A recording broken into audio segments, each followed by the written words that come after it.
there, guys.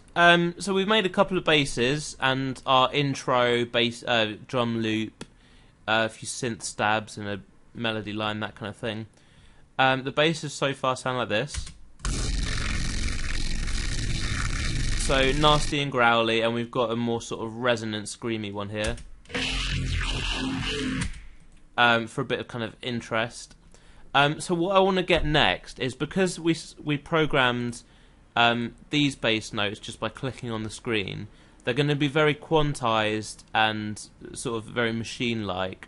So I'm just going to hit record and I'm going to play some notes in, just some different sort of glides and pitch bends and things like that. So we have a bass also with more of a human feel, because dubstep draws on genres like hip hop and things like that when it comes to sort of the looseness and feel and groove of the tune. So in this bass, that's what we want to be creating, that humanized aspect. So here we go. I'm just going to hit the metronome, which my playing is probably going to be out of whack because there's a lot of latency issues when I've got the camera on, but here we go.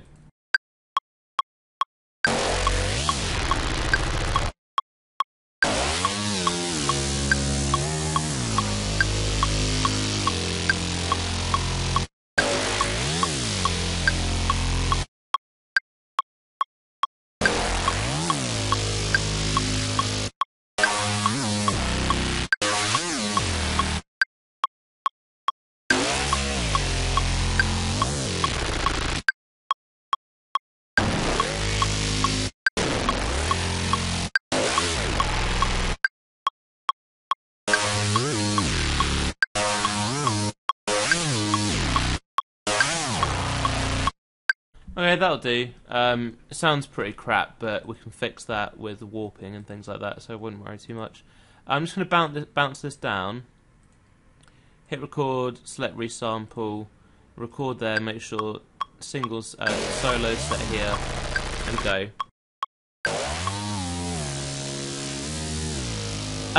Yeah, so one of the things I would normally do is automate the slide function so that it slides at different times depending on how big the gap is between each of these notes.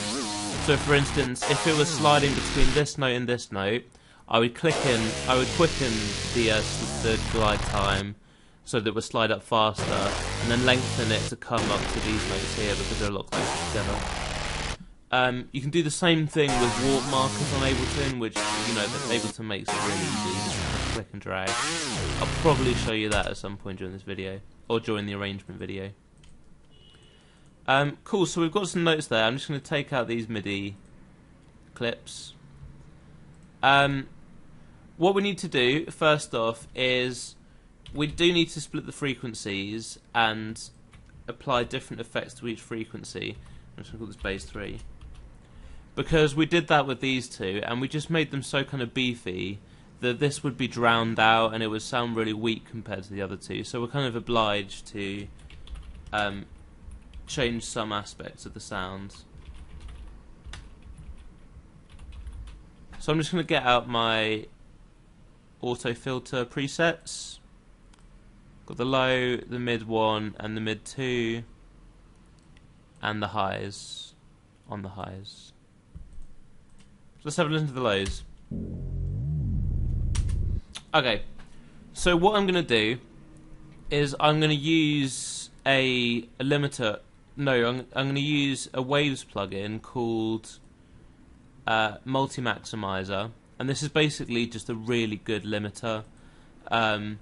You can squash the sound so that it gets really loud without taking out too much of the dynamics. I don't know how Waves does it, but it happens somehow. So you can also change the settings. It's a multi-band limiter, but I'm just going to, seeing as we've already split the frequency here, I'm not going to bother with that. So the reason I'm doing this is because this, as I said, this sound is going to be the sort of loose sort of filler between these two main bass sounds. The reason I want lots of low end is because we're going to add a sub underneath these two sounds, which will make them sound really full and like really powerful. So I'm going to use this sort of already filtered sound, because it was filtered inside Massive, to have a slightly weaker, deeper bass. So you'll know it's filler, and it'll get you ready for the sort of drop back in of these two sounds. So I'm going to drag down the threshold till I get a bit of gain attenuation here.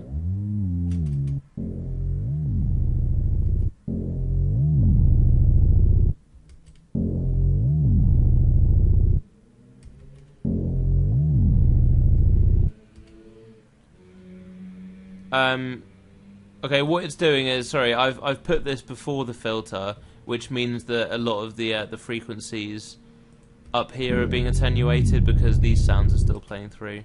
So I'm just going to put it after the filter, so it's just receiving the low end, and then we can do it more accurately.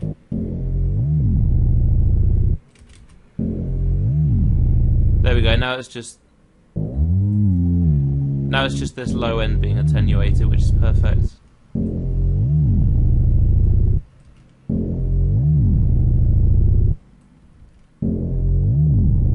Right, so we're getting about 3 decibels of gain reduction there, which sounds about good to me. So I'm just going to EQ it slightly to bring out the very low frequencies around 40 Hz.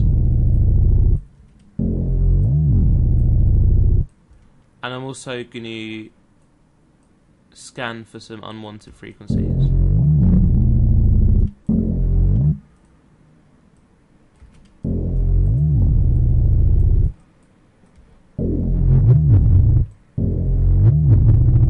That sounds quite nice. I'm going to boost that slightly and take down the gain just so it's not clipping. Perfect. On to the mids. Oh, I'm just going to change these from resampling because it always annoys me that I forget to do that. So mids. I mean, I'm just going to be boosting this sound, so a bit of saturation. It might actually sound quite good with sort of a tinny, like metallic robotic effect. So I'm going to add in a chorus.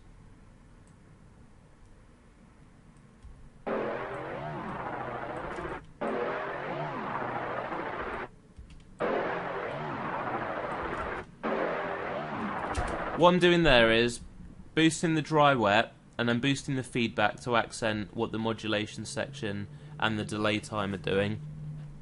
As what a chorus basically does is repeats the signal quite a few times and pitches the tail of the signal down. And then the feedback is kind of like the delay feedback, which shows you how much of a tail it's going to have. So now I've found what I like. I'm just going to dial it back down. Alright, that sounds good. I'm going to use an erosion after that to give it a bit of noise.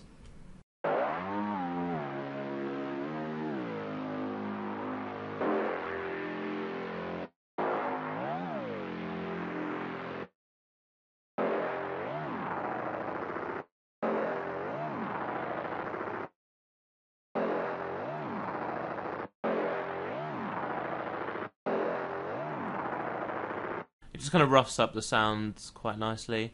I'm going to repeat the chorus after that and turn down the dry wet a little bit more. And then I'm going to use another saturator and an overdrive to try and accent the metallicness of the chorus. Because the good thing about Ableton's overdrive is you can choose the frequency band you're changing.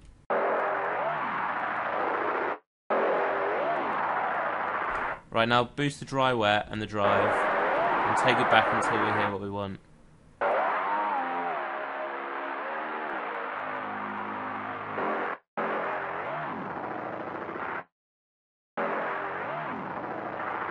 Take down the dry wet a little bit more. Perfect, onto the highs.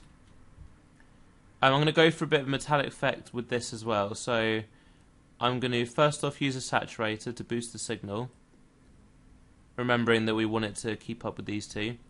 Then straight away a simple delay, and I'm going to put this in mono mode by clicking link, which means the left and right are linked, so they're not going to be giving any stereo effects. I'm going to click sync to put it onto the time mode, and I'm going to increase the feedback and the dry wet a little bit, and decrease the time until we get the right effect.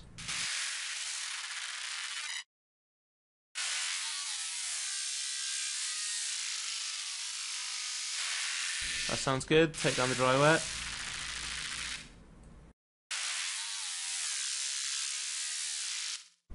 I'm going to put a chorus after that to accent the effect we just made.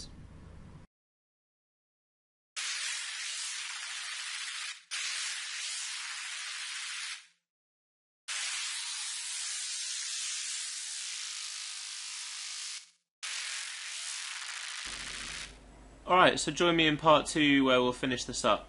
Remember to like my Facebook page at facebook.com/AskIanProductions. Cheers!